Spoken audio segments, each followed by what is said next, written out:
सर्वशक्तिमान परमेश्वर, आपको धन्यवाद देते हैं जीवन के लिए जो आपने हमें दिया। आपके नाम को महिमा मिलेगा। आपका अनुग्रह, आपकी दया हर एक शख्स के ऊपर ठहरे बने। हर एक जन प्रभु आपके नाम में ब्लेस हो। प्रभु, हमारी जिंदगी के लिए खास आपका वचन है जो हमको स्थिर रहने का सामर्थ्य प्रदान करता है, जो बने रहने का सामर्थ्य प्रदान करता है, जो सत्य के साथ और सत्य के लिए सोचने के लिए सामर्थ्य प्रदान करता है। प्रभु के वचन से बातचीत कीजिए, क्योंकि जो एक मनुष्य की तैयारी होती है वचन को लेकर, उसमें पिता दो तीन चीजों का समन्वय होता है। अन्य पुस्तकों का जरूरी है भी, हमारे स्वयं के विचार जरूरी है वो भी, संदर्भ के अनुसार वो भी जरूरी है और वर्तमान के अनुसार वो भी जरूरी है। लेकिन जो परमेश्वर चाहता है खास वो ज्यादा जरूरी है। उसके लिए पवित्र आत्मा हमारी मदद और सहायता करे, ताकि जो कुछ जुबान से निकले वो परमेश्वर को महिमा दे और लोगों के और हम सबकी जिंदगी को बदल डाले। एक बड़ा सुंदर वर्ड जो आज के वचन में है, वही वर्ड हमारी लाइफ के अंदर आज बल के साथ में एक नए ग्रेस के साथ आने पाए, ताकि हम आशीषित हो सकें और अपने जीवते परमेश्वर के नाम को महिमा और सम्मान दे सकें। सारा दिन महिमा गौरव प्रभु यीशु को आप देते हैं। इस दुआ को अपने नाम में मांगते हैं, ऐसे सुनिए और कबूल कीजिए। आमीन। परमेश्वर को धन्यवाद देते हैं जो उसने हमको दिन दिखाया, हम उसकी तारीफ और उसकी प्रशंसा करें। आज का जो विषय है, जो थीम है, वो है the transfiguration reveals the true glory and authority of Jesus, the Son of God। परमेश्वर के पुत्र प्रभु यीशु का दिव्य रूपांतर उनकी सच्ची महिमा और अधिकार को प्रकट करता है। आमीन। इस सेंटेंस को जानना आपके लिए बहुत जरूरी है। इस सेंटेंस को जानना आपके लिए और मेरे लिए बहुत जरूरी है। एक खूबसूरत शब्द है ट्रांसफिगरेशन, रूपांतर, बदलना। जैसे थे जैसे हैं, जब हम उस महिमा में जाते हैं ना, तो चेंज हो जाता है। आमीन। चेंज हो जाता है। छोटा सा एक संसारिक सा उदाहरण दे दूं। संसारिक सा उदाहरण, आत्मिक उदाहरण तो जो मैं बता रहा हूं वही है। संसारिक उदाहरण होता है कि घर में हम कैसे भी घूमते हैं, लेकिन जब घर से बाहर निकलते ना, तो अपने आप को टिप टॉप बना करके निकलते। उसके लिए हम कोशिश करते हैं। और जब हम आत्मा के सामर्थ्य के परमेश्वर के भवन में आते हैं, आराधना के संपर्क में आते हैं, वचन के संपर्क में आते हैं और परमेश्वर की आवाज को सुनने के लिए तैयार होते हैं, कोशिश करते हैं कि मैं सुनूं। यदि आप सुनने के लिए थोड़ा सा आगे आए, उसी दिन पकड़ लिए जाओगे और परमेश्वर आपकी जिंदगी को अपने हाथ में लेकर के संभालेगा। आमीन।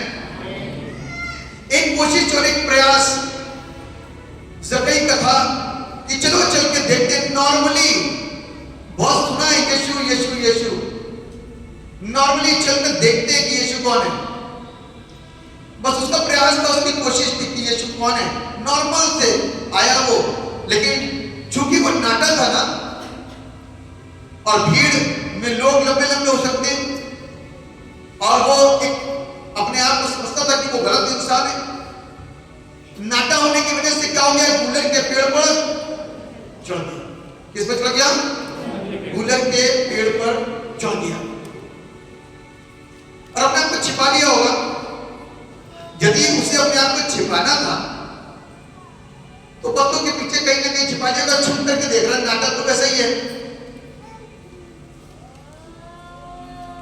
लेकिन जब यीशु वहां से गुजरा, गुलक का पेड़ बहुत ऊंचा भी होता है, बहुत घना भी होता है, नॉर्मल इंसान उसको देख नहीं सकता, लेकिन बाइबल बताती है जब यीशु वहां पर आया ना, तो यीशु को एहसास होता है कि कोई ऊपर है, और उसने अपनी आंखों को उठा करके बोला, ज़क्कई झट उतर आ, नीचे आ जा।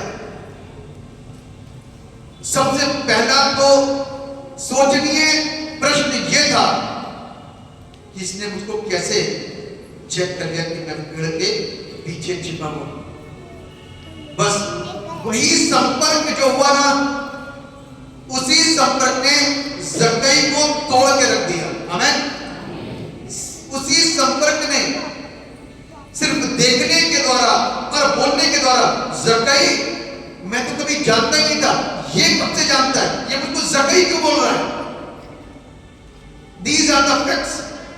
ये कुछ सच्चाइयां हैं कि मैंने अपना नाम नहीं बताया इसको, इसने मेरे नाम को कैसे पहचान लिया। ज़क्कई फटाफट करके नीचे आ गया, और जैसे ही यीशु के संपर्क में आया ना, जिंदगी बदल गई। आमीन। दुख, दर्द, बीमारी, परेशानी नृत्य में तब्दील हो गई। आमीन। जोर से बोल सकते हैं, नृत्य नाच में तब्दील हो गई। आमीन। अभी देखो कितने लोग आ सकते हैं या थोड़ी देर के बाद में, अच्छा मेरे याद आता है, लेकिन अभी तो डांस कर रहे थे, नृत्य में तब्दील हो गई। आमीन। जो कि जब परमेश्वर के संपर्क में आते ना, तो वो हमको बदलता है, हम नहीं बदलते। और सिर्फ उसका देखना, उसका बोलना, उसको जानना कि ज़क्कई है ऊपर, पेपर नहीं छपवाए कहते ज़क्कई ऊपर है, उसको जानना, क्योंकि बाइबल इस बात बताती है कि वो हमको जो खोजने वाले उसके हथेली पे हमारे नाम लिखे हुए, और वो हमको हमारे नामों से पहचानता है। बेटा फला फला आ जा।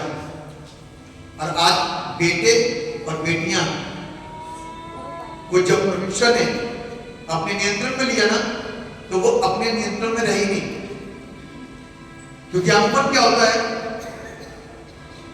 कि स्त्रियों के साथ ही ऐसा क्यों हो रहा है, पुरुषों के साथ क्यों नहीं हो रहा। पुरुष भी बराबरी के साझेदार थे, क्योंकि परमेश्वर का रूह एक के ऊपर काम नहीं करता, दोनों तरफ काम करता। आमीन। जोर से बोल सकते हैं आमीन, ताकि मुझे आपकी सहमति मिल जाए। आमीन। बाइबल इस बात बता रही है, मेरे साथ दिखा दीजिए, मरकुस रचित सुसमाचार उसका 9 अध्याय, मरकुस उसका 9 अध्याय और उसके दूसरे पद से कोई एक जन बहुत आहिस्ता आहिस्ता पढ़ने में सहायता करे। 6 दिन के बाद यीशु ने पतरस और याकूब और यूहन्ना को साथ लिया और एकांत में किसी ऊंचे पहाड़ पर ले गया। वहां उनके सामने उसका रूप बदल गया। बस 6 दिन के बाद यीशु ने पतरस और याकूब और यूहन्ना को लिया। कौन थे ये? कौन थे ये? चेले। कौन थे? यीशु मसीह के चेले। बाइबल के अंदर एक बड़ा खूबसूरत सा जिक्र आया है, पढ़ लीजिए, मैं पढ़ाना चाह रहा हूं आपको। मत्ती रचित सुसमाचार उसका 28 अध्याय और उसके 18वें पद को पढ़िए, इधर क्या लिखा है? 28-18। यीशु ने उनके पास आकर कहा, स्वर्ग और पृथ्वी का सारा अधिकार मुझे दिया गया है। सबसे पहले वो अपने अधिकार, अपनी पहचान को बता रहा है। I have an authority, heaven and earth, दोनों चीज की अथॉरिटी मेरे पास है। ये सोचो कि प्रभु यदि मैं कहीं फंस जाऊं तो मुझे बचाएगा कौन? तो I have authority, मेरे पास अधिकार है, चिंता मत करना। आगे क्या लिखा बेटा पढ़ना? इसलिए तुम जाओ, हाँ। जातियों के लोगों को चेला एक बार फिर से इस शब्द को पढ़िए। इसलिए तुम जाओ, इसलिए तुम जाओ, सब जातियों के लोगों को चेला बनाओ, जातियों के लोगों को ईसाई तो नहीं लिखा ना, क्रिश्चियन भी नहीं लिखा। क्या बनाना है? चेला बनाना है। और क्या करना है? और उन्हें पिता और पुत्र और पवित्र आत्मा के नाम में बपतिस्मा दो। और उन्हें सब बातें जो मैंने तुम्हें आज्ञा दी है मानना सिखाओ। वो सब बातें जो परमेश्वर ने आदम को आज्ञा दी थी, कहा था कि हवा के पास जब जाना तो मानना सिखाना। क्या करना? आदम को आज्ञा दी थी ना, और वही आज्ञा आज क्या कहता है? जाते समय अपने चेलों से कहता है वही बातें जो मैंने तुमको सिखाई है, आज्ञा मानना सिखाओ। जब तक हम आज्ञा नहीं मानते ना, तो हम परमेश्वर के विरोध में खड़े होते हैं, और जब हम आज्ञा मानते हैं तो हम परमेश्वर के साथ साथ होते हैं। आमीन। तो इसलिए आज्ञा का मानना मेरे और आपके लिए जरूरी और अनिवार्य है। और बाइबल क्या कहती है? चेला बनाओ। क्या करो? चेला बनाओ। अब ये जो दीन है ना, ये कौन है? यीशु मसीह के चेले हैं। और बाइबल के साथ बताती है कि यीशु मसीह ने अपने 3 चेले लिए। कितने चेले लिए? चेले कितने थे वैसे? क्यों 3 लिए?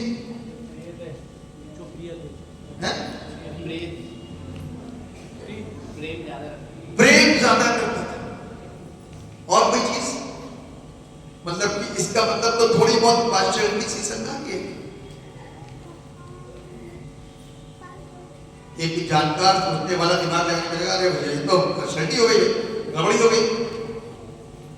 तो इसके और भी पहलुओं के ऊपर हम ध्यान दे सकते हैं।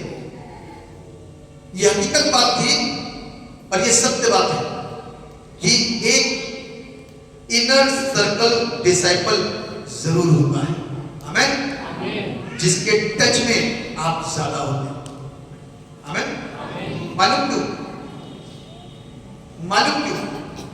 आप 12 से 12 से प्यार करते हैं। यीशु मसीह 12 से प्यार करते हैं, है ना? क्यों? इसके सबूत कहां है? इसके सबूत ये है कि प्रभु यीशु मसीह रात भर पर्वतों पे जाके, पहाड़ों पर जाकर के रात भर प्रार्थना करा, और प्रार्थना करके उतर के आया। प्रभु को नाम पता चले होंगे यीशु मसीह को। इसको जाकर के गले लगाना, इसको जाके छूना, इसको स्वीकार करना, इसको अपनाना, इसको कहना कि तू मेरा है, उसको कहना कि तू मेरी सेवकाई करेगा, उसको बोलना तू मेरा अपना है। ऐसे करके सबको गले लगा के चूम करके अपने प्यार को जाहिर करना कि यू आर माय टीम। प्रभु को भविष्यवाणी करके आने वाले समय में करने क्या वाले हैं। आमीन। और उनको प्रभु ही संभालेगा। है कौन? जगत के कुछ भी कह सकते, कम पढ़े लिखे थे, ट्रेंड थे नहीं, मछुआरे थे, मछली मारा करते थे, ट्रेंड नहीं थे। लेकिन बाइबल इस बात बताती है कि यीशु मसीह ने जगत के ऐसे लोगों को चुन करके सारी दुनिया के ऊपर, सारी दुनिया, कोई विशेष शहर की बात नहीं करो मैं, सारी दुनिया के ऊपर हल्ला बोल दी। आमीन। आज सारी दुनिया के अंदर सबसे ज्यादा कौन है? चेले। आमीन। आज की तारीख में क्रिश्चियन बोलते हैं, लेकिन कौन है? 12 लोग कर सकते हैं ऐसा काम। कर दिया भैया। पुस्तकों में आ जाओ, रिकॉर्ड में आ जाओ, हिस्ट्री में आ जाओ, किसी भी चीज में आ जाओ, कर दिया। आमीन। कितनों ने किया? कितनों ने? फिर 11 बज गए थे। कितने बज गए थे? 11 बज गए थे। 11 बज नहीं गए थे, 11 बज गए थे। आमीन। ध्यान से सुनते रहिएगा।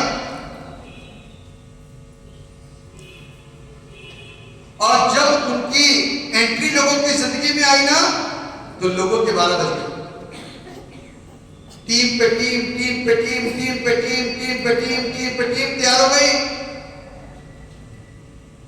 एक शादी का खाना खिलाने के लिए पूरा परिवार जुटता है, और 5000 की भीड़ को खिलाने के सिर्फ 12 लोग थे। कितने? 12 आदमी। 12 आदमी 5000 को खाना खिला सकते हैं शांति के साथ में? खिला दिया ना। रिकॉर्ड है, खिला दिया उन्होंने, रिकॉर्ड है यहाँ पर। लेकिन ये स्पेशल वाले थे। कैसे वाले? स्पेशल भी कह सकते हो, और गलतियां नहीं करते थे ये भी बोल सकते हो आप, है ना। हम लोग सीखे क्या? लेकिन ये जो चेले थे ना, प्रभु यीशु मसीह के साथ में विशेष विशेष जगह पर पहुंचे। मालूम था? याईर की बेटी का नाम सुना? याईर की बेटी जब मर गई तो यीशु के साथ में यही 3 चेले थे, पतरस, याकूब, यूहन्ना। ये 3 चेले थे। और जब ये पहुंचे तो आपका सब तो पूरी भीड़ लगी थी याईर के घर के बाहर। क्यों? क्योंकि बेटी मर गई थी। बेटी के साथ क्या हो गया था? मर गई थी। तो क्या प्रभु ने भीड़ के सामने सब कुछ चंगा किया था उसको? प्रभु ने सिर्फ अपनी चंगाई का प्रचार नहीं करा, उसने सिर्फ एक लैंग्वेज को ट्विस्ट कर दिया था, और वो लैंग्वेज, वो भाषा आज तक मेरी और आपकी जिंदगी पे क्या है? लागू है। मालूम? प्रभु के लोग मरते नहीं।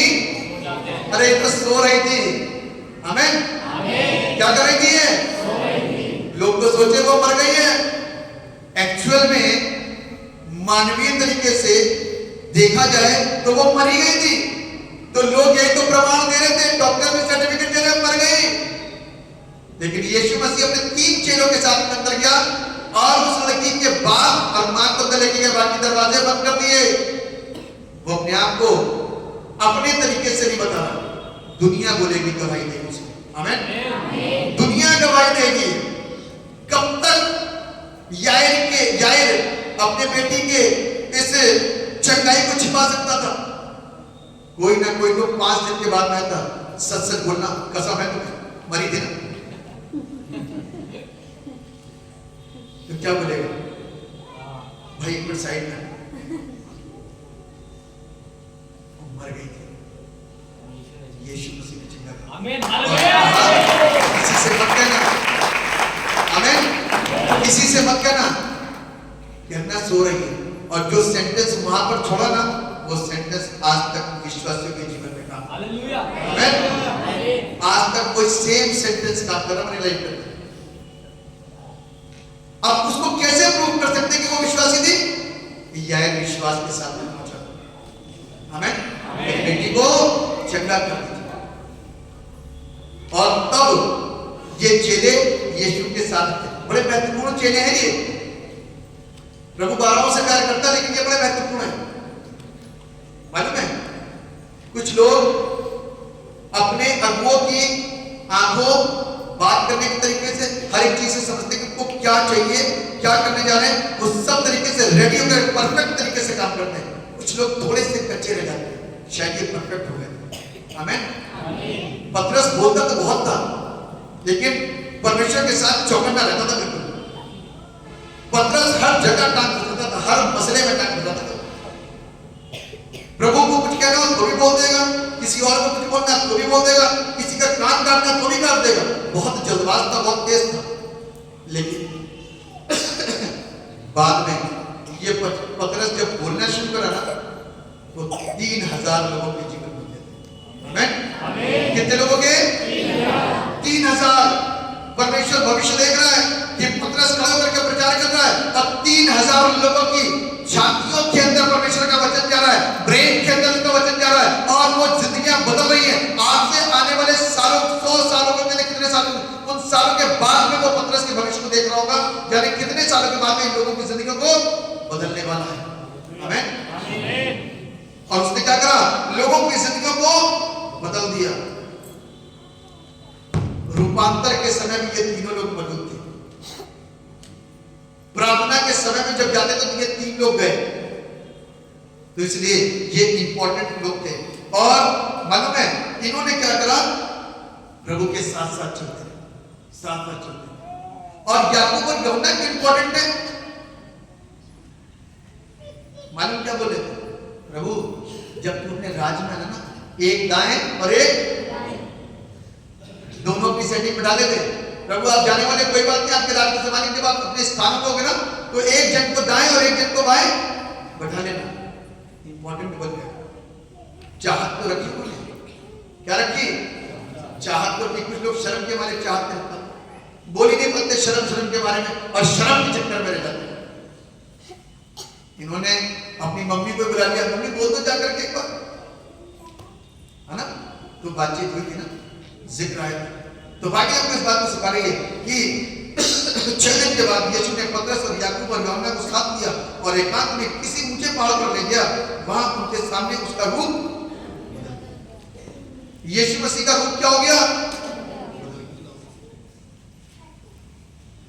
साधारण चलते समय कुछ और है, लेकिन चर्च में खड़े हुए रूप चेंज हो जाते।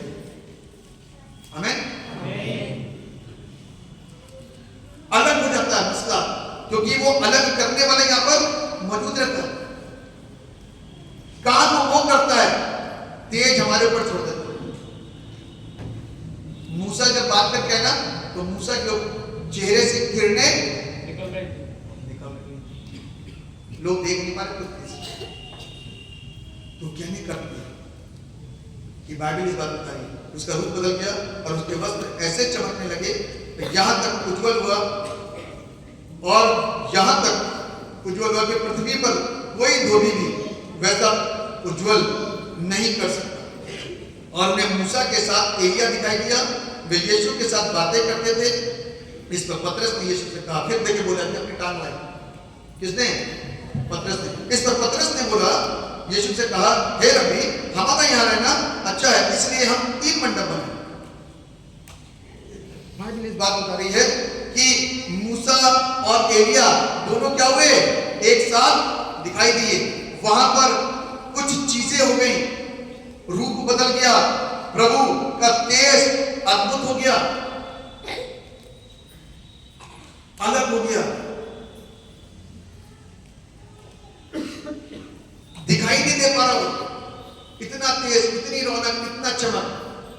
लेकिन चूंकि ये चेले थे ना, ये संसारिक व्यक्ति नहीं थे, अब ये चेले थे, इसलिए आसानी से देख पा रहे थे उस तेज को, और उनके ऊपर वो तेज देखने का मसला था।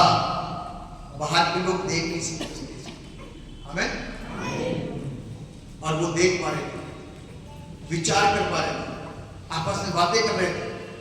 और जब देखते रहे तो विचार उत्पन्न हो गए, अंदर ही अंदर विचार कि यहाँ पर धार्मिक लोग उपस्थित हैं, इसलिए हम यहाँ पर 3 मंडप। फिर एक और प्रश्न यहाँ पर आता है कि थोड़ा सा शांत हो जाए, बच्चे को शांत कर लीजिए।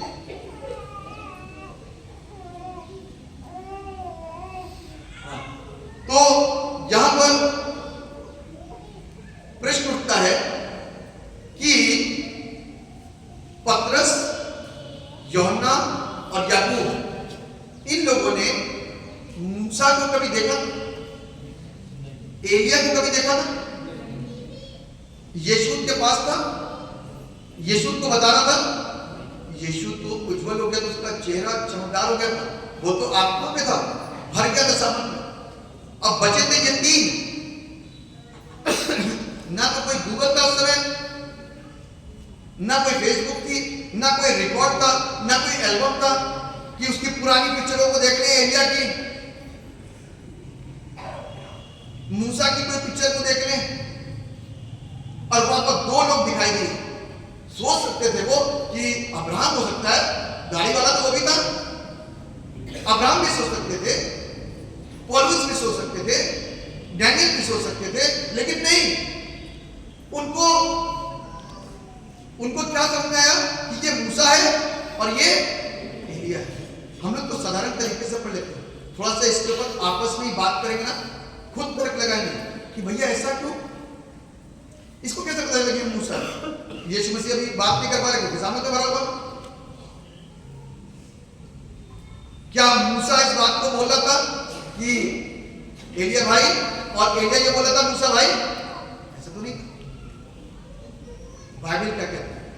बाइबल इस बात को कहती है, पतरस, इसके पहले अध्याय को आप वापस से पढ़ोगे ना, तो वहां पर लिखा हुआ है, लोग मुझे क्या कहते हैं? तो पतरस ने क्या बोला? कोई तुझे एलिया कहता है, कोई तुझे यूहन्ना बपतिस्मा दाता कहता है, कोई तुझे भविष्यवक्ता कहता है, लेकिन तू क्या कहता है पतरस? कहता तू तो परमेश्वर का पुत्र मसीह है। You are the anointed one. आमीन। ये बात तुझ पर किसने प्रकट करी? मेरे पिता ने तुझ पर ये बात को क्या कर दिया? वो रिवील कर दिया, प्रकट कर दिया। आज भी बहुत सारी बातों को परमेश्वर प्रकट करता है और बहुत सारी बातों को उस समय वहां पर प्रकट करा, तभी वो उनकी आंखें खुली और वो उसको मूसा और एक को एलिया बताना शुरू कर दिया। आमीन। बाइबल की एक बात पूरी हो रही है। यीशु मसीह जब बादलों पर आएंगे ना, कौन प्रूफ कर सकता है कि वो यीशु मसीह है? कोई और अन्य, कोई दूसरा तो नहीं है। कोई धोखा दे रहा हूं? क्योंकि धोखा देने वाले तो बहुत सारे खड़े हो गए। ये भी परमेश्वर की नीति है। आमीन। ये भी पता चलेगा क्योंकि चारों तरफ से एक ही गूंज, एक ही आवाज, क्योंकि जो काम परमेश्वर करता है वो शैतान वहां तक पहुंच नहीं सकता। आमीन। वो काम उस सोच तक शैतान पहुंच नहीं सकता। और जब परमेश्वर बादलों पर आएगा ना, तो सारी दुनिया में लोग देखेंगे, कोई एक विशेष जगह पे नहीं कि यहां पे दिखाई देगा, वहां नहीं दिखाई देगा। सारी दुनिया में एक हड़कंप से मच जाएगा। काम कैसे शुरू होगा मालूम है? काम कैसे शुरू होगा? अब फर्ज करिए आप यहां बैठे हो और यीशु मसीह बादलों में आ गए। आपको तो दिवाली दिखाई दे रही, बादल दिखाई नहीं दे रहे। क्या दिख रहा है आपको? यहां बादल तो दिख नहीं रहे, कमरे में बैठे हुए बादल नहीं दिखेंगे।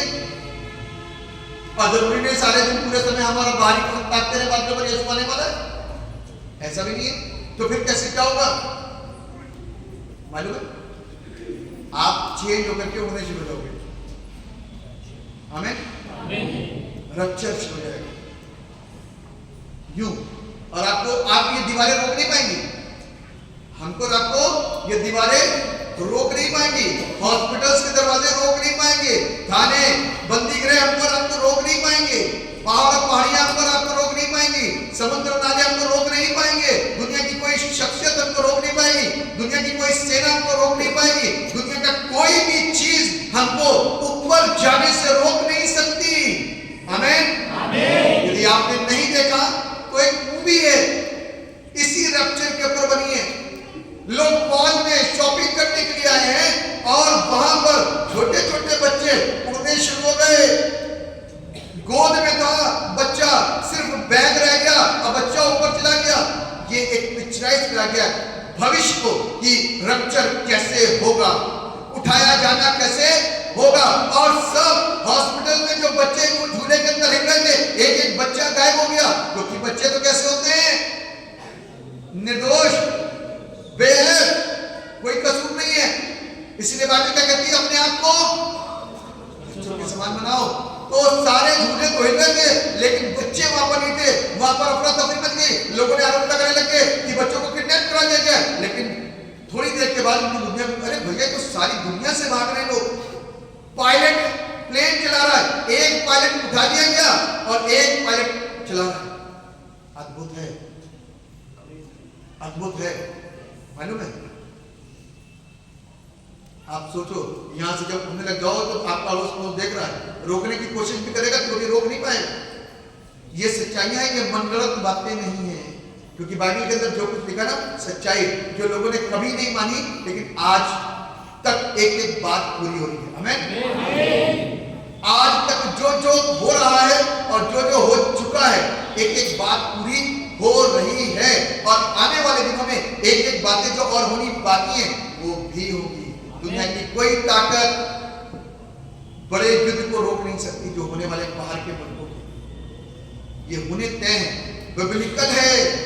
आप कितना भी कुछ कर लो, आप और हम यदि इसके सामने रुकावट बनते हैं ना, तो बाइबल मालूम क्या कहती है? ऐ शैतान, तू परमेश्वर की व्यवस्था के सामने, उसके कामों के सामने रुकावट बन रहा है, तो डांट पड़ जाएगी। तो जब भी प्रार्थना करें ना, तो आप तरीके से प्रार्थना करिए, परमेश्वर आपकी मर्जी हम चाहते हैं कि प्रभु ये सारी चीजें रुक जाए, लेकिन फिर भी आपकी मर्जी तो बच जाओगे। लेकिन पतरस के समान डायरेक्ट काउंटर मारोगे ना, ये ऐसा नहीं होना चाहिए। तो प्रभु तुरंत बोल देगा शैतान भाग गया। तो कहने का ये है कि हमको और आपको कई बार हम मिस्टेक्स करते हैं, मिस्टेक्स को सही करने के लिए भी यीशु मसीह ने इन लोगों का चुनाव कर दिया। मिस्टेक्स बहुत करता था ना पतरस, इसने भी गलती में बोलते थे यूहन्ना याकूब ने कि हमको अपना दाया और बाया हाथ बना देना। ये गलतियां थी, इन गलतियों को सुधारने के लिए भी हो सकता है कि लेकर के आया क्या हो। मैं दोनों पहलुओं को आपके सामने रख रहा हूं। लेकिन अब यहां पर हम और आप देखते हैं कि लिखा हुआ है, पढ़िए यहां पर क्या लिखा है, और उन्हें मूसा के साथ एलिया दिखाई दिया, वे यीशु के साथ बातें करते थे। इस पर पतरस ने यीशु से कहा, हे रब्बी, हमारा यहाँ रहना अच्छा है, इसलिए हम 3 मंडप बनाए, एक तेरे लिए, एक मूसा के लिए और एक एलिया के लिए। अब चलिए ठीक है, अब तो पहचान हो गई कि मूसा आया और एलिया आया, लेकिन मूसा और एलिया ही क्यों? अब दूसरा प्रश्न यहाँ पर लिखा हुआ, इससे बड़े बड़े भी तो और इनके बराबर में भी थे। अब्राहम था, मूल पिता कहलाता है, डैनियल था, इसहाक था, याकूब था, डैनियल था, शद्रक मेशक अबेदनगो, पौलुस, ये भी तो थे। क्यों सिर्फ मूसा और क्यों सिर्फ एलिया? उसको भी बताएंगे, क्योंकि मूसा जो है ना, मूसा वो पहला व्यक्ति है जिसके द्वारा परमेश्वर ने अपनी व्यवस्था को क्या करा? दिया। मूसा क्या लेकर के आया? व्यवस्था को लेकर के आया। ये वो व्यवस्था है जो परमेश्वर से सुनता था ना, तो इस्राएलियों को जाकर के बताता था, अपने काम सही कर लो, बदल जाओ, परमेश्वर ये बोलता है, ये कहता है, अपने कामों को बदल लो और अपनी जिंदगी को बदल लो और अपने जीवन को परमेश्वर के हाथों में रख दो। परमेश्वर ऐसा कहता है। तो पहला बंदा कौन था? मूसा, और मूसा की व्यवस्था को लेकर के आया। और बाइबल इस बात बताती है कि यीशु मसीह में आने के बाद में, यीशु मसीह के आने के बाद में अब व्यवस्था नहीं, यीशु की व्यवस्था काम करेगी। आमीन। यीशु की व्यवस्था काम करेगी। और कब से लेकर के आज तक इसकी व्यवस्था काम कर रही है। वो जो मूसा लेके आया था ना, एक मानवीय इंसान था, एक मनुष्य था, लेकिन जब वो व्यवस्था लेके आया तो कितनी बड़ी व्यवस्था थी। कितनी बड़ी थी? कितनी बड़ी। पन्नों पे पन्ने, पन्ने पे पन्ने, पलटते पलटते पलटते जिंदगी के अंदर फेल हो जाओगे, लेकिन कभी इसको पास नहीं कर पाओगे। लेकिन यीशु मसीह उसमें से एक ऐसा व्यक्तित्व निकला, उसने आकर के व्यवस्था को क्या कर दिया? पूरा कर दिया। इसलिए अब यीशु ने जो व्यवस्था बनाई वो 2 प्रकार की व्यवस्था है। मालूम क्या है? कि तू अपने परमेश्वर से अपने सारे मन, अपने सारे प्राण और अपनी सारी शक्ति से मोहब्बत कर।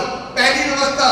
अब इस व्यवस्था को लीजिए, इसको पकड़िए और बाकी की जितनी व्यवस्था है उसको पढ़ना शुरू कर दो।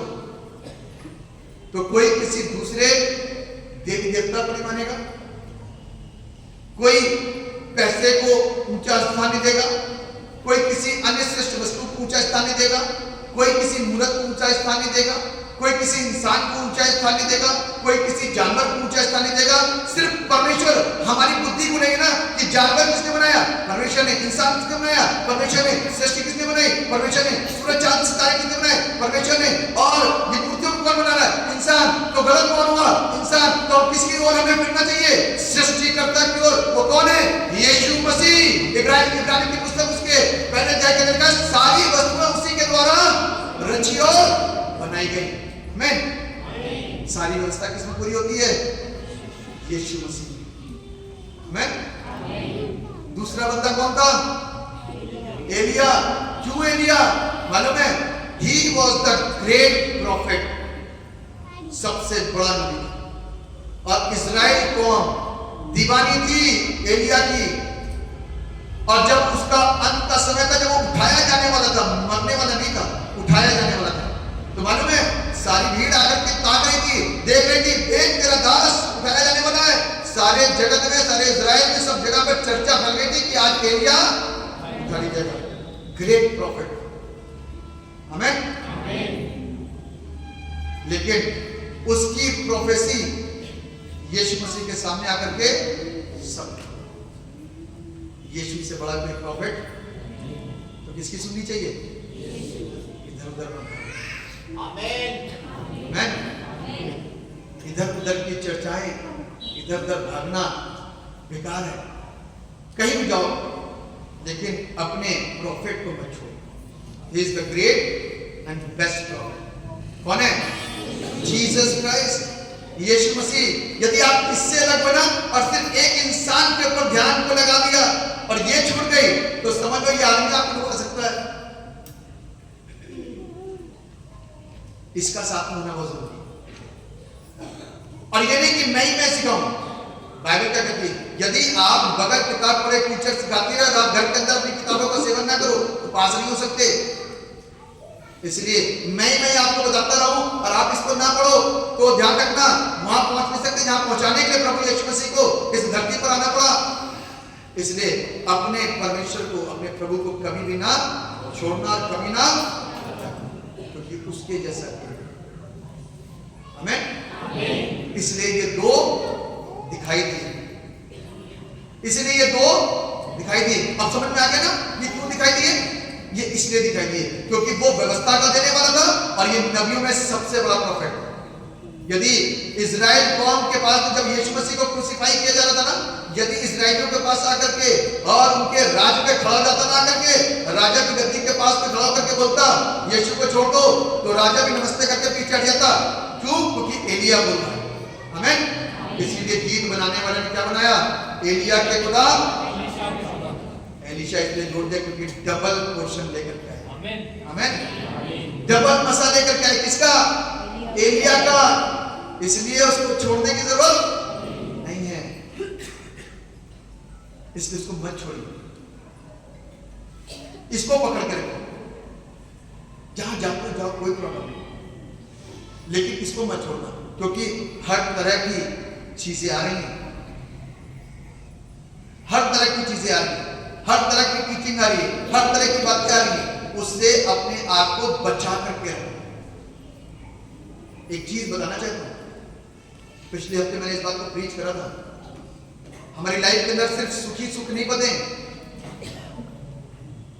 कि सुखी सुख लेंगे, हमारी ये चीज बढ़ जाएगी, हमारी वो चीज में, हमारा घर बन जाएगा, हमारी गाड़ी आ जाएगी, ये हो जाएगा, वो हो जाएगा। सिर्फ सुखी सुख नहीं, ये सारी चीजें तो कंडीशनल छोटा सा पार्ट है प्रभु के लिए, लेकिन हमारी लाइफ के अंदर जो दुख है ना वो आपको प्रभु के निकट लेके जाता है।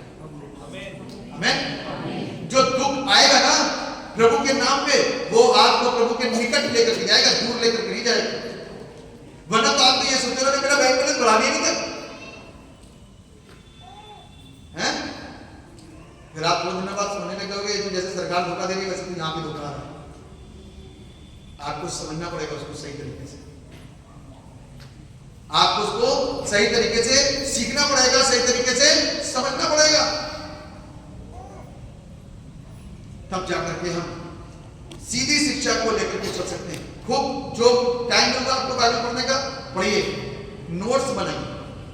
मैं आज एक चीज आप लोगों के लिए बोल रहा हूं, यहाँ के नौजवानों के साथ। आप लोग में से बहुत लोग नौजवानों की बात कर रहा हूं, उसे ध्यान से सुनना। जो बाइबल को पढ़ेंगे वो एक अच्छे प्रीचर बनेंगे, अच्छे वचन को बांटेंगे, सीधा अभिषेक आपके ऊपर ठहरेगा और आप एक अच्छे वचनों को सीधे तरीके से बांटने पाओगे। टेढ़ी बड़ी चाल के साथ नहीं, सीधे तरीके के साथ मिलोगे और परमेश्वर आपके ऊपर अपनी विशेष दया करेंगे यदि आप अपनी तैयारी में वक्त दोगे। आमीन। इस वचन को तैयार करने में वक्त दोगे, प्रार्थना करोगे, टाइम दोगे ना, तो आप एक अलग मसा के साथ करोगे। और जब वचन देने के लिए खड़े हो ना, एक धार के साथ परमेश्वर के वचन, क्योंकि मैं इस बात को जानता हूं कि आप बहुत दूर दूर से आते हो। जिस जगह पर आप खड़े होते हैं प्रचार करने के लिए, आप अपने गांव में पता नहीं आप क्या सिखा रहे, कभी थोड़ा उधर से, थोड़ा उधर से, थोड़ा उधर से, थोड़ा उधर से, थोड़ा उधर, बटोर बटोर के तो कर रहे हैं आप। कैसे कर रहे हैं? कैसे कर रहे हैं? बहुत कम लोग हैं जो इसके ऊपर ध्यान देते हैं। वो तो बटोर बटोर के तुरंत नोट्स बनते हैं, उधर से बटोरा इधर नोट्स बनाए, उधर से बटोरा इधर नोट्स बनाए। वो बटोर बटोर वाला काम खत्म कर दीजिए।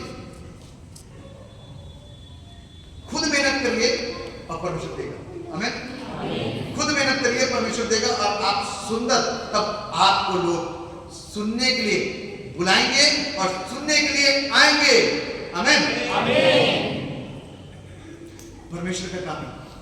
मांगो से आपको सिर्फ सामर्थ मांग रहे हो, चंगा करने वाला दान मांग रहे हो, ये बोलो कि मैं एक अच्छा प्रचार करने वाला बन जाऊं। आमीन। जिस दिन हो गया ना, उस दिन भीड़ की भीड़ वचन सुनने के लिए आएगी। और वचन मालूम क्या है? चंगाई पाने के बाद थोड़ी देर के बाद इंसान 2 महीने 3 महीने अपने घर में बैठ जाएगा, क्योंकि चंगा हो गया ना, वो दुष्ट आत्मा निकल गई, बस खत्म, उसका काम सिद्ध हो गया। लेकिन जिस दिन परमेश्वर का वचन अंदर चला गया, उस दिन वो संडे के दिन क्या, शनिवार के दिन आपको याद दिलाना शुरू कर देगा। ए उठ, पहले कपड़े सेट कर सवेरे के लिए, अपना ऑफरिंग सेट कर सवेरे के लिए।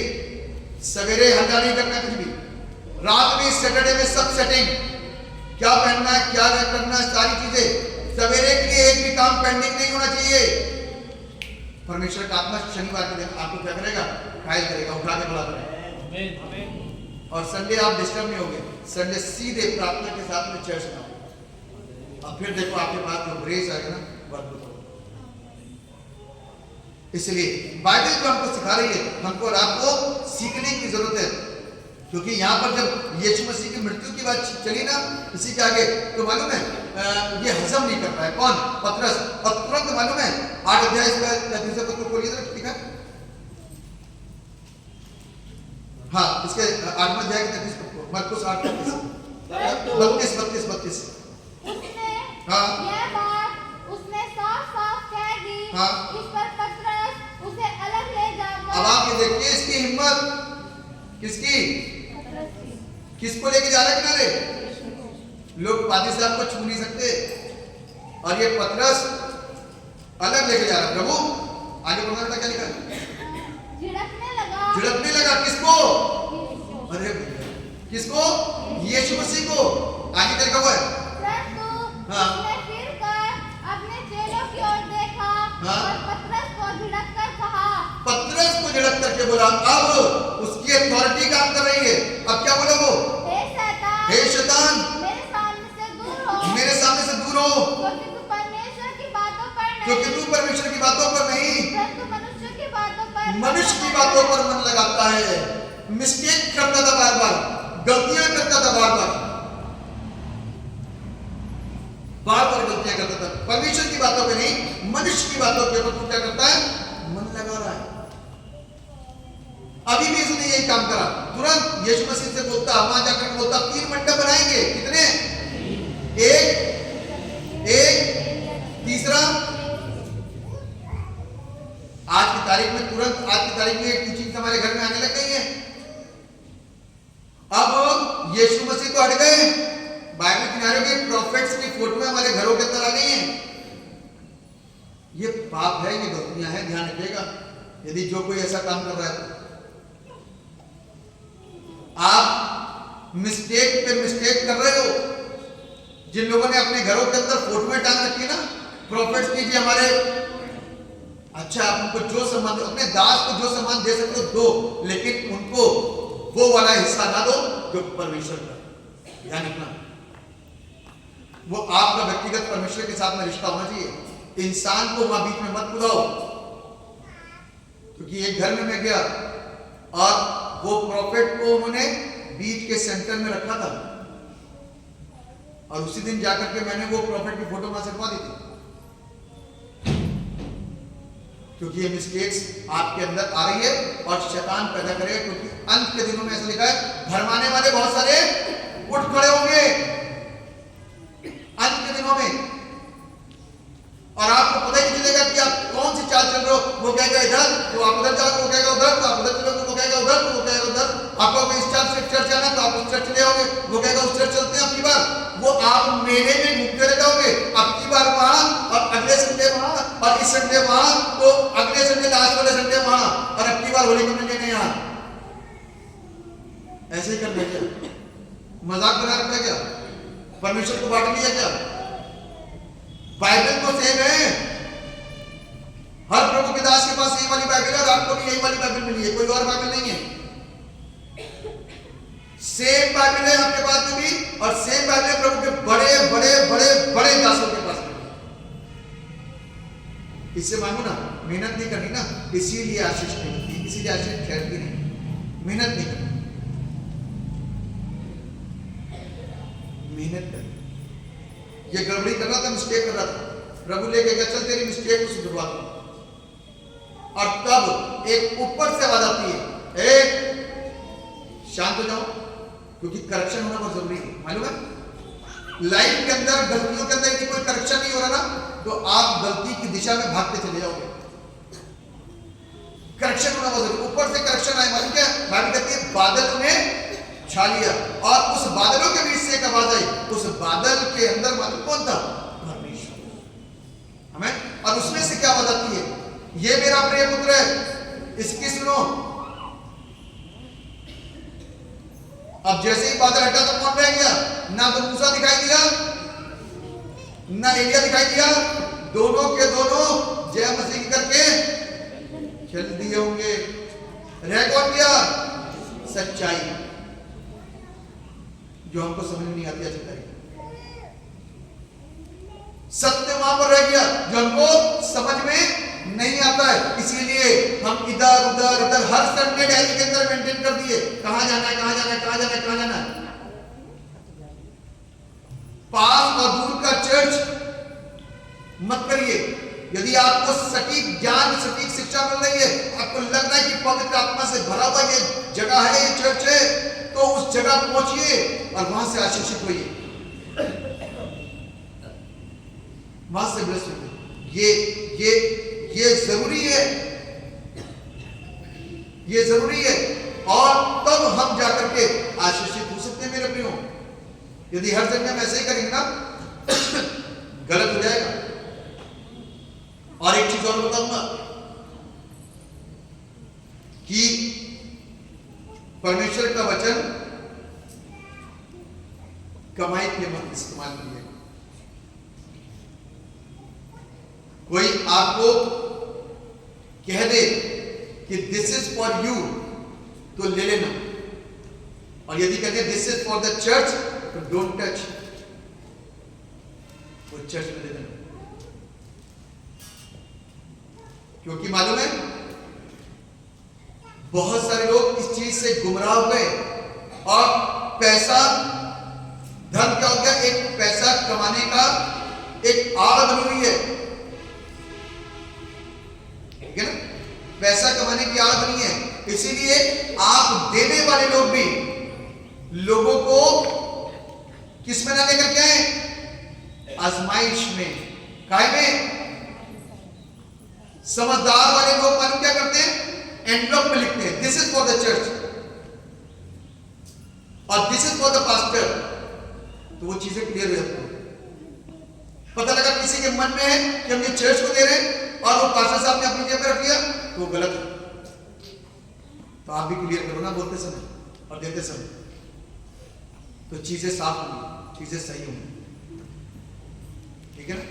और यदि कोई सेवकाई कर रहा है, तो पैसे से बच के रहना, पैसा गिराएगा, और आपके चर्च को भरने वाले, आपको ब्लेस करने वाले, आपके लिए करने वाले इतने मिलेंगे, इतने मिलेंगे, सिर्फ सच्चाई से करने की जरूरत, इतने मिलेंगे कि आपके पास में कमी किसी चीज की नहीं। मैं इस बात का आश्वासन दे रहा हूं, आपके पास कमी किसी चीज की नहीं। इसीलिए यहां पर लिखा हुआ है कि प्रभु यीशु मसीह इसको लेकर के गए सेवकाई के लिए, और इनको दिखाया, और तब वहां से आवाज आई, इसकी सुनो। आज हम प्रभु यीशु की सुनते नहीं है, तरह तरह की चीजों की, तरह तरह की आवाजों को सुनते हैं, और प्रभु की आवाज को नहीं सुनते। लेकिन ध्यान रखना, शैमुएल को जब आवाज आई तो उसने सुनी थी। क्या करा था? शैमुएल के पास जब आवाज आई तो उसने सुनी। आपको यदि आवाज आती है और आपको समझ में नहीं आता कि क्या है क्या नहीं है, तो अपने खादिम से पूछ सकते हो। वो भी खादिम के पास दौड़ के क्या था? कौन था मालूम है? एली। आपने आवाज दी क्या? नहीं। दोबारा आपने आवाज दी क्या? कहने के अब की बार आवाज है ना, क्योंकि एली समझ, वो नहीं समझ पाया, क्योंकि बेचारा अबोध है, बालक है, वो नहीं समझ पाया, इसीलिए बार बार एली के पास दौड़ गया। एली समझ गया, this is the voice of God, ये परमेश्वर की आवाज है। फिर अब की बार आवाज आती है, कहना बोल प्रभु तेरा बंदा सुन रहा है। और उसी समय से आप सुनना यदि शुरू कर देंगे, उसी समय से परमेश्वर आपको सुनाना शुरू कर देगा, बात कर देना शुरू। आमीन। तो इसलिए हम लोगों को चीजों को सीखने की जरूरत है, हम लोगों को चीजों को समझने की जरूरत है, हमारे जीवन से कोई गड़बड़ियां ना हो जाए। अब आप देखो पॉल ऐसा निकालिए चैप्टर इफिसियों दूसरा पत्रस 1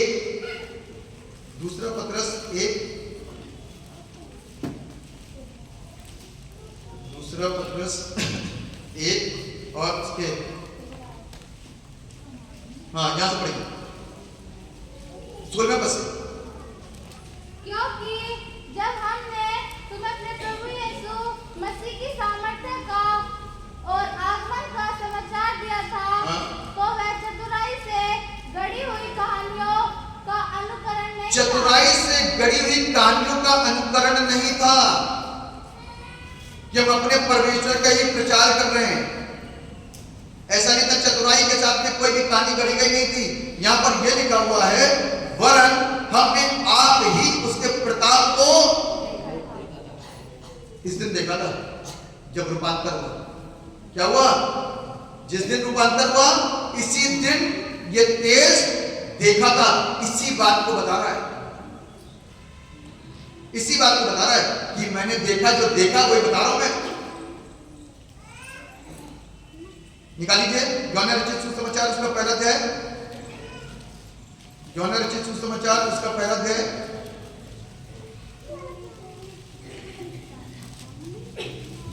यहां लिखा हुआ है 14वें पद को पढ़िए जरा, क्या लिखा है? और वचन देहधारी हुआ, और अनुग्रह और सच्चाई से परिपूर्ण होकर हमारे बीच में डेरा किया, और हमने उसकी ऐसी महिमा देखी जैसी पिता के इकलौते की महिमा। ये महिमा तभी देखी थी, ये वाली जो महिमा थी ना, ये तभी देखी थी यूहन्ना ने, और आकर के क्या हुआ बता दिया। आकर के क्या करा? बता दिया। इसलिए आज जब मैं और आप परमेश्वर की महिमा को कर रहे हैं, देख रहे हैं, तो खामोश नहीं हो सकते। परमेश्वर का आत्मा बुलवाएगा जरूर, खामोश नहीं होते। इसलिए अपनी जिंदगी के अंदर कभी भी खामोश ना होइए। सत्य को जानने के बाद में कोई सत्य को छिपा करके चलेगा तो कितने दिन तक चलेगा? परेशानियां होंगी ना। एक ऐसा हुआ मसला किसी के साथ में, छिपा मैं प्रभु को स्वीकार करना नहीं माना। उनके घर में वापस समस्याएं आ गई, वापस समस्या है जबरदस्त तरीके से। फिर वापस फोन आता, मैंने उनको बताया, मैंने कहा भैया परमेश्वर को धोखा देने के अलावा तुम कुछ नहीं कर रहे हो। चर्च में आकर के जय मसीह को दुनिया का बाहर का आदमी भी कर लेगा। तुमने तो वादा करा था प्रभु के साथ साथ चलेंगे, प्रभु को स्वीकार करेंगे, अपनी जिंदगी देंगे, लेकिन क्या हुआ? फैसले लेने में कमजोर पड़ गए। चर्च को दान देना कोई बड़ी बात थोड़ी ना है। परमेश्वर तो विश्वासियों के द्वारा दान दिया जाएगा, तुम्हारे दान से चर्च भर दे जाएगा। जो सोचते हैं कि हमने चर्च को पैसा दे दिया तो हमने चर्च खरीद लिया, ध्यान रखना, गलत शिक्षाओं में मत जाना। देने से कुछ नहीं होता। जब सच्चे होगे तब दोगे ना, तब आपका पैसा स्वीकार किया जाएगा। यूं तो देने वाले बहुत सारे पड़े थे, लेकिन प्रभु ने 2 दमड़ी स्वीकार की। कितनी? किसकी? एक कंगाली। तो कभी ये मत सोचना कि चर्च को दे देंगे कितना पैसा तो प्रभु खुश हो जाएगा। कभी ऐसा प्रभु नहीं खुश होगा। गलत मीटिंग जारी आपके पास। प्रभु को स्वीकार करने के बाद में अपने आप आपका मन होगा प्रभु को देने, और कितना भरेगा वो आपको, कितना भरेगा तब आप सोच भी नहीं पाओगे, तब आपके पास गवैया होंगे। इसलिए सत्य को जानिए, सत्य आपको आजाद करेगा। ऐसा ही रूपांतर हमारा भी होगा। आमीन। जैसा हमारा प्रभु का होगा ना, ऐसा ही रूपांतर जब हमारा होगा ना, तब पता चलेगा। आराधना के अंदर जब हम चेंज होते हैं ना, तब वो एहसास होगा। इसलिए ये मजाक नहीं है। कोई ऐसा समझता है कि मजाक है, तो मजाक नहीं मेरे भाई बहनों, ये सच्चाई है। इस सच्चाई को आगे आने वाले दिनों में यदि आप अपने आप को खाली करके आओगे ना कि प्रभु आप यदि सत्य हो, तो ये सारी चीजें मेरे ऊपर भी ठहरने पाए और मैं अपने आप को खाली कर पाऊं। सेम डे के अंदर आप अभिषेक प्राप्त करेंगे। आमीन। सेम डे के अंदर आप अभिषेक प्राप्त करेंगे। इसलिए सत्य को जानोगे, सत्य आपको आजाद करेगा। यदि आजाद होने के लिए आए हो तो जरूर आजाद हो। यदि फंसने या फंसाने के चक्कर में आए हो आप फंस गए हो, लेकिन परमेश्वर को कोई नहीं फंसा। परमेश्वर इस वचन के द्वारा सबको मिल सके। आमीन। दुआ करें। सर्वशक्तिमान परमेश्वर, हम आपको धन्यवाद देते हैं जीवन के लिए जो आपने हमें दिया। आपके नाम की तारीफ हो, आपके प्रशंसा। सब पर अपना अनुग्रह, सब पर अपना दिया। ये वचन हमारे जीवन के अंदर घर करे और हम आशीषित हो। यीशु मसीह के नाम से आमीन।